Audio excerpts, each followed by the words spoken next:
Yes, okay. Very good.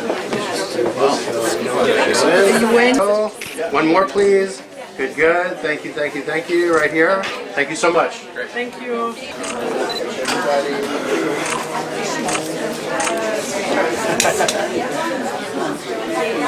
Okay. That they have.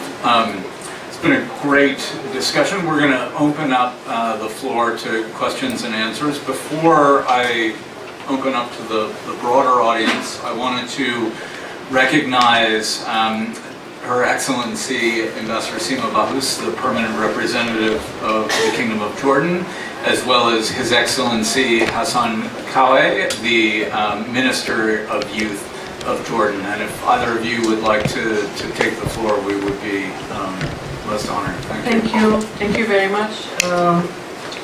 Hassan is from the ministry, he's not the minister. Otherwise, I would have let him sit in my place here.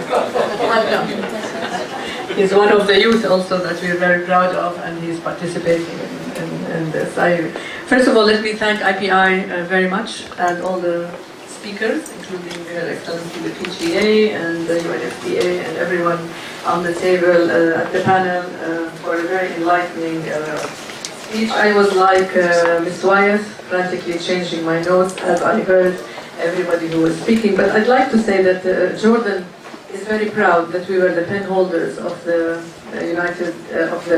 UN Security Council Resolution 2250, and that it has come from a very, how shall I say, very committed belief that youth are important segments of society that we really need to take care of very well, and that our population under 30 is almost 70%, around 28% if you want to go for the unofficial numbers are unemployed today, and these are major challenges for peace and security in the region. Also, I want to say that we need also to look at peace building in situations of conflict and in areas of conflict. My country prides itself in having kept its peace and having embraced the peace that we have kept, despite the fact that we have had so many conflicts around us. And this was partly because of the major involvement that we did put on youth and on also private-public partnerships. We have almost 1.3 million refugees in our country today, but we have kept the peace, we have kept the social peace, and we have used, in that sense, and I hate to use the word use, but we have empowered the youth to be able to be agents of peace in their own communities and in the host communities that have embraced the youth. We've opened back our schools, we've opened back, we have now two shifts of schools to be able to have 20% of our population now is Syrian refugees. So you can imagine the impact on the economy, on the education, on the water, on the housing, on everything. But as I said, mostly the youth were dealing with all this, whether it was competing for employment or whether it was competing for education, etc., etc. So it's very important to look at that as well. One of the lessons that we have learned is that public-private partnership is very important. In some countries, it's not yet mature enough, but in Jordan, through this crisis, we were able to bring about public-private partnerships in the sense that we were able to create employment, to create entrepreneurial training, and to do all these things that need to increase the skills of our young people. Also, partnerships with the United Nations was somehow took a very positive turn with ILO, with the UNFPA, with the UN, with the WHO, with UNICEF, with everyone who can be able to provide. And the youth was, as was mentioned, a cross-cutting agent for this. The issue here in conflict areas is to be able to link between peace building and preventing violent extremism and preventing terrorism and using the social media in a positive way. And that's a major challenge in areas of conflict where youth are really attracted so much to the, as we say, to the web, whether it was the dark web or the white web. And I think one of the major challenges that we have is to be able to create the alternative narrative, the alternative space, the alternative embrace even sometimes for youth to be able to continue to positively use the internet and so on and so forth. I don't want to get into the issue of Islam and also making sure that the right image of any religion is projected well in the media and in other avenues, but it is very important. Whether it was any religion, because we have seen how different youth are being affected everywhere by this. And maybe finally I should say that our youth in Jordan have been able to participate, and I'm sure my colleague will be able to explain more, have been able to participate in the national plans of Jordan recently, in putting also the national youth strategy, in also getting involved in so many of the projects that are involved with refugees and with working in their host communities. And also women and girls have been getting an important part of all this and trying to create for them employment in different areas that are different than the areas that we are used to, like in art, in culture. For us in Jordan, in IT, in tourism, not only for girls but for youth. So one of the major challenges is to try to find out new avenues where we can fight unemployment and at the same time find new avenues for growth and economic growth in the country so that our youth do not end up engulfed in other things and doing other things that we really don't want them to do. Again, the culture of shame is one of the cultures that we really have to work on with youth, and we are doing our best in Jordan, handling it through every possible way we can, through policies, through employment policies, also through the internet, through the media, to make sure that young people will work and will do without feeling any kind of shame or without perpetuating this culture of shame that has stopped them from taking employment that is meaningful to them. And finally, participation, definitely, and we are working on political participation for youth, and they have many fora now where they can participate and be able to feel meaningfully part of this.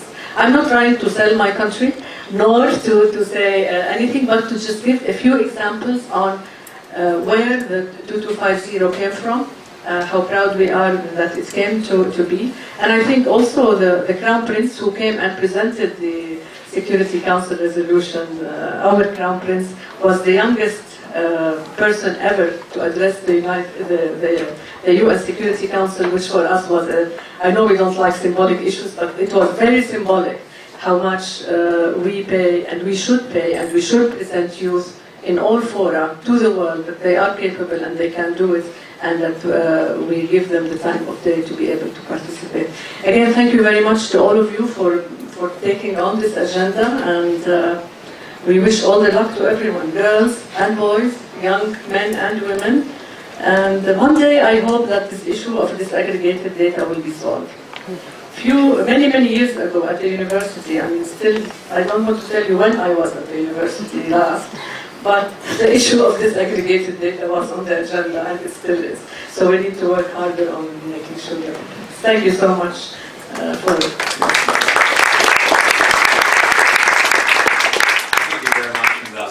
All right, so we're going to open up the floor. If you'd like to speak, offer a comment, ask a question, ask you please raise your hand. Someone will come around with a microphone, and when they do, if you could please introduce yourself, that would be most appreciated. I prefer to stand. All right, good afternoon, everyone. My name is Nzube Shipantele, and I'm Nigerian, but I'm currently undertaking my graduate program in International Peace Studies at the University of Maryland. So I want to comment on a few things, and I want to start with one of the weaknesses of youth inclusion and some of the issues we've been talking around. One of them being that we as young people, we tend to be victims of our own efforts to be part of the decision-making process. What do I mean by that is so many young people have been championing several programs and courses to address some of the issues that pertains to youth involvement in conflict and violence. And most of the times they come up with policies and frameworks on how to go about executing those programs. And we're talking about the Youth Peace and Security resolution and how we can implement that effectively. And so many young people that I know and are doing so many programs on this are doing quite well. But the problem I have with some of the mechanisms I'm using is that some of the views and values of young people at the local level are not captured, because I'm a huge proponent of local capacity for peace. And anything that we're doing, and we're not going down to the local level, is not going to be sustainable. So there is no point doing a national plan, a regional plan for implementation, if those plans does not reflect the ideals of the young people at the local level. The reason why we have exclusion in the first place is because of several biases that the adults have on the young people. And for us to remove those biases, we have to start by empowering the young people and addressing those legitimate grievances that kind of attract them to participation in violence and violent conflict. So I want to say that we have several organizations in the room who often validate the work of so many youth platforms in terms of youth peace and security. And I want to enjoin us to go as far as holding them accountable as to the processes that they take in developing some of the action plans they have for implementation of this resolution. Because it's very, very important that you ask them, for this resolution, different work you're coming up with, how did you come about it? Did you engage the young people? Before coming to Nottingham, I was involved in youth peace education, programming in schools and working with children, so I could really relate with what Alo was saying, building capacities and starting with children. Those things really work. So I want to play to the president of the UNGA that it is really important that those youth representatives from different countries, from different international organizations, we need to verify how they come about, the frameworks that they present for the personalization of the youth peace and security, because we need to go down to the local level and capture the reasons and the biases of the young people, what they have, and the issues that keep them engaged in violent conflict, and how we can address those issues first to clear those biases. And then we'll begin to draft the process of engaging them in intergenerational dialogue with the adults so that we can know how this relationship can be built. But peace is not about projects and programs. It's about relationship and a process that continues to grow and grow over time. So this is a point I want to bring to our consciousness, that local capacity is key to sustainable peace, and we need to involve young people at the local level. We must spend that money and spend our resources to get down to the local level and find out where the problems are. Because the young people that are involved in violent conflict are not in the urban areas. They are not here. They are those who are marginalized and don't have, touch with globalization. And we're often not in touch with the local realities. And that's why these things keep on happening and we keep on spending money addressing them. But we need to start from the root causes and gather their opinions and what they feel can be done to get them disengaged from those acts. Thank you. Thanks. Thanks very much. Please, more.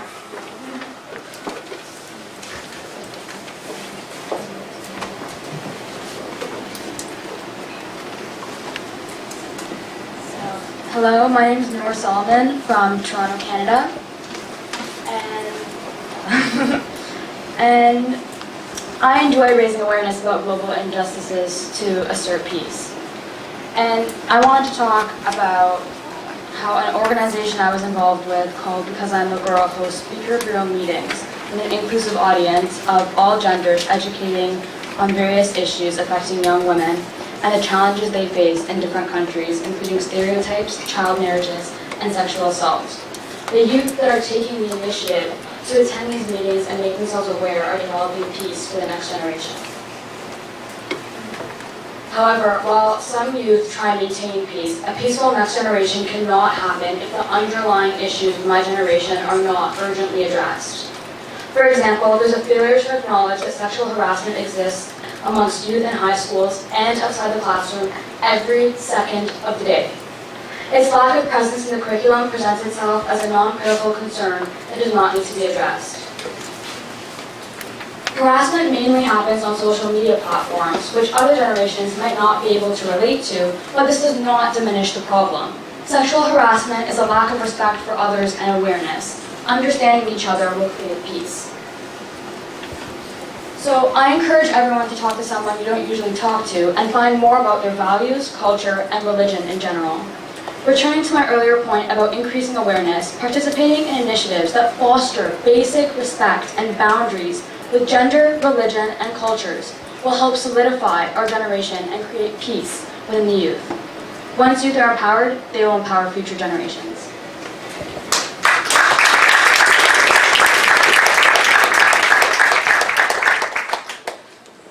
We have time for one or two more questions if there are. Yes. Hi, my name is Frederick Palmer, and I have an additional question regarding to the first one that was proposed here. So, when we talk about engaging or like including the youth, and we see it from a global perspective, I think we should also talk more about the global economy in general, because we see that the youth is, or we have way more younger people in developing nations, and the developed world is kind of aging. And if we really want to empower the youth globally, isn't a shift in the global economic system needed? Because when we talk about peace and security, most things are rooted in the lack of economic empowerment of the youth in these nations we're talking about. And if we really want to if we really try to address the roots of the causes of peace and insecurity globally, should we rethink maybe the global economic system itself, and not only how to give the people a voice, but also how to empower them and make it a more equal world? Thank you.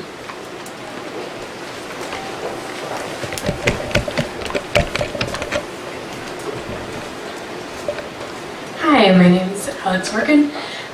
Just wanted to maybe make a positive point from the Canadian context. I think it's important to note that our Prime Minister is the Minister of Youth, and that he made our the Youth Council and the new policy for youth by going around to 68 different parts of the country in order to engage with local youth, and then to create this council. And then the council itself goes on and perpetuates engaging with youth by doing work with local youth at the local level.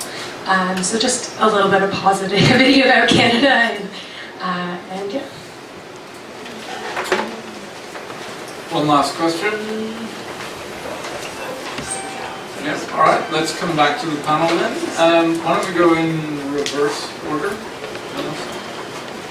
Thank you so much for these comments and questions, and for the positive example from Canada that I didn't have to give.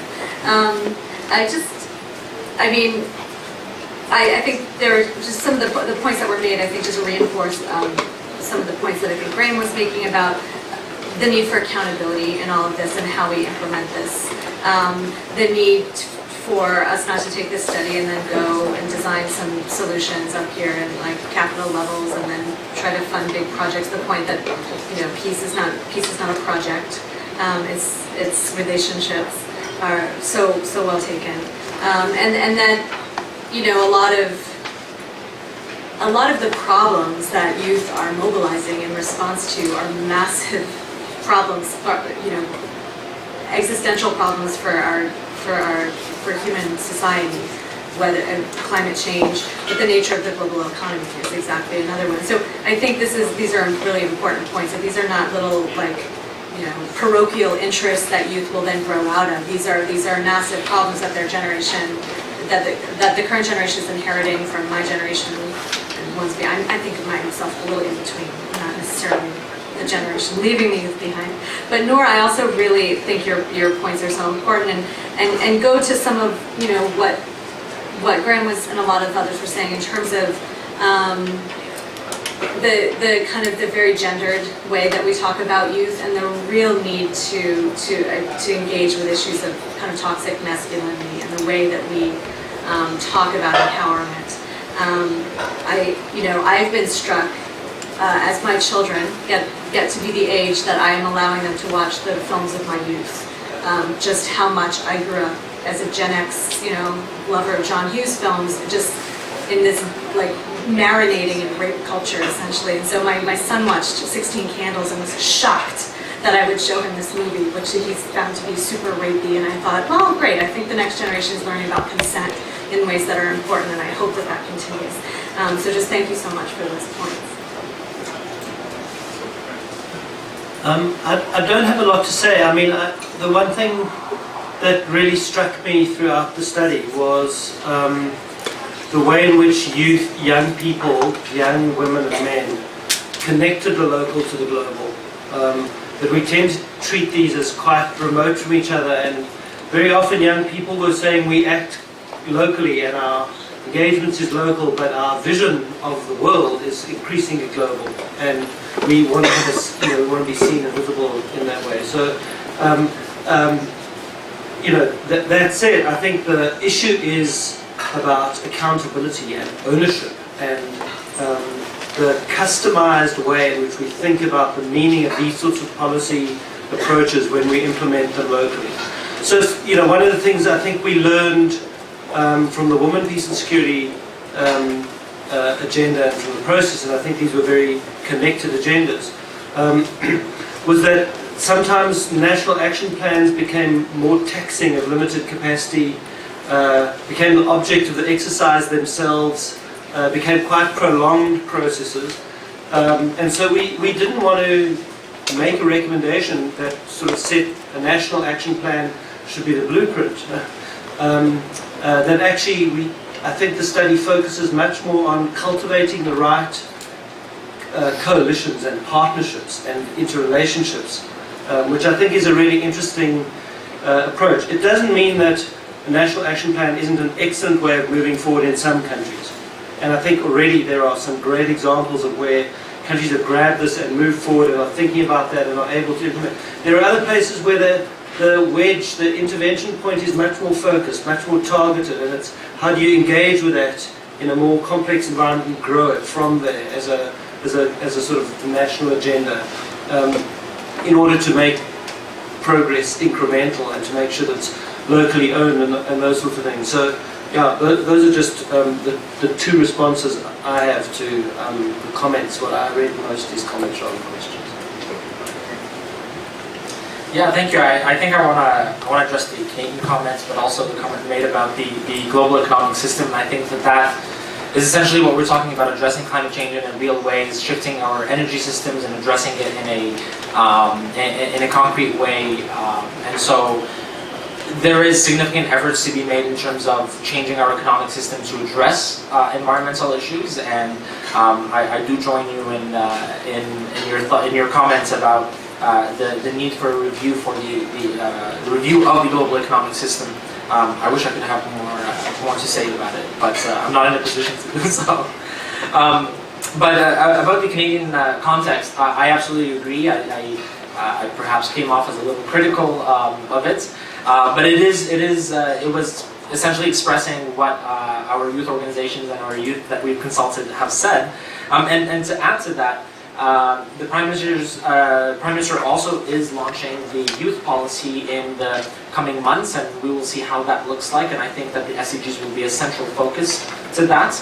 And there was genuine interest and excellent efforts in including as many voices as possible. The one kind of caveat to that is a lot of young Canadians have felt that perhaps youth might want or deserve a ministry of their own to do so, and that really stemmed from the Prime Minister's essentially time and availability to address all of that as the Minister of Youth, so having kind of a separate department for that can be quite important. And finally, in the 2019 Canadian budget, it's been quite, the youth have been quite a big focus for the government, and so over the next coming years we will see a larger focus on youth participation, inclusion, and engagement in civic and political activities.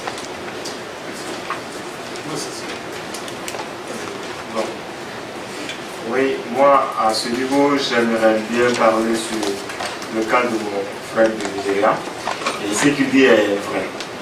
Parce que les populations locales sont ceux qui vivent le plus le mal qui existe.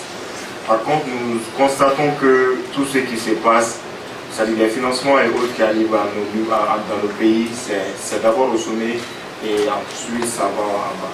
Et il faut reconnaître que nos pays sont souvent, pour la plupart des pays corrompus.